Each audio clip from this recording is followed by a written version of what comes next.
I'm excited. I mean, it's an honor and a privilege just to be here itself, and going to an organization like that, I'm really excited to get rolling. That's for sure. Was there a time in your life that you figured that you probably, if you're a pro athlete, end up as a fly on the system? When I was growing up, I always used to watch Eric Lindros when he was a flyer, and that was I loved him for that. So I never at any point in my life expected to except in the past year, I was hoping, but I never expected to be going to Philadelphia to play a professional sport, that's for sure. How do you relate hockey? Hockey's a very physical sport. There's a lot of knee bending involved and foot movement, and it was a pretty easy transition for me in that sense. And in football, there's a guy 6 inches from your face, and he's coming every time. And in hockey, you got to go looking for the hits. So I kind of liked it. The problem is, if you fight football, they throw you out. Yeah.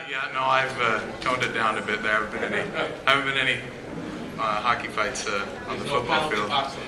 No, there's no sin bin. That's good. Can you talk a little bit about your cheering section, all the uniformed firefighters that are standing in the balcony cheering? Yeah, I'm really proud that the guys from Canada were able to make it down, and we had an amazing day with the FDNY, and just the opportunity to spend time with them and meet them. They embraced me as one of their own, as a brother, and like I've known them 20 years, and they were able to make it here tonight. And when my name got called, I thought there was going to be a riot on the second balcony there. Yesterday when I met you, you talked about going down to Ground Zero. Maybe you want to share some reflections about that? Yeah, we had the opportunity to pay our respects to Ground Zero, and that was probably one of the most sobering and humbling experiences of my entire life.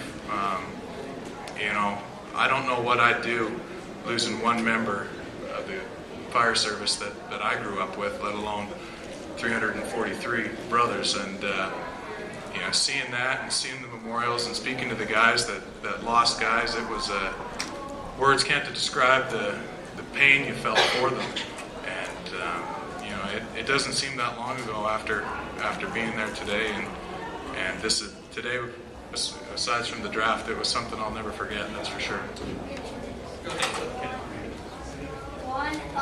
When you played hockey, were you good? And are you going to be happy about playing with the best coach in the league? I'm very excited to be working with the coaching staff, that's for sure. But when I played hockey, I wasn't a goal scorer. I did more of the finer points of the game.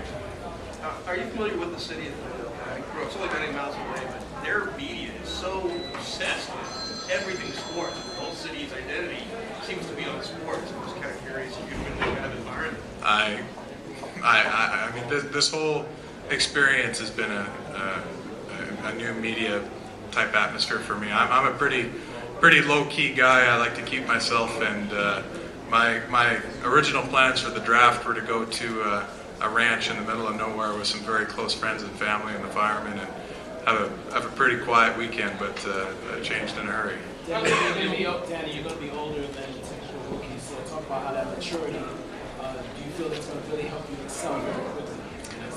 I think being a little bit older than the guys has already helped me. Growing up in a firehouse, you learn real quick how to be a man, and it's everything that I've done up until this point I take seriously and like a job, and this is going to be no different for me. Sure, it's a game, but it's a business and a job, and I'm not going to treat that any different. Playing with the weapons of Vic and Macklin, Jackson, and McCoy, how much are you looking forward to play with such an explosive offense?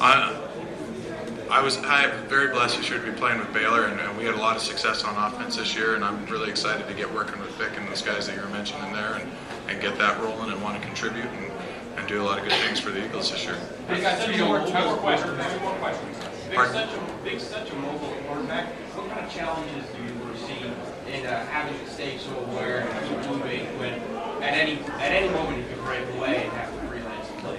I don't think that's going to be an issue. Our quarterback we played with this year was very similar. A lot of the NFL people I've spoken to have actually compared the two just in their style of scramble, and it's not going to. I don't think it's going to be a problem.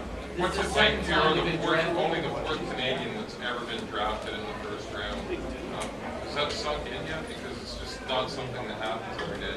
I mean, this whole experience has been just something else. I'm very very proud to be a Canadian and representing my country, and very proud to be a part of Baylor and representing Baylor as well. And I'm very proud to represent British Columbia and the fire service. So just this whole experience is something completely new to me. I didn't grow up watching NFL drafts and Saturday games and Sunday games. I grew up watching hockey and playing hockey. So this is definitely something new for me. So I'm excited to get things going. All right, thanks, guys.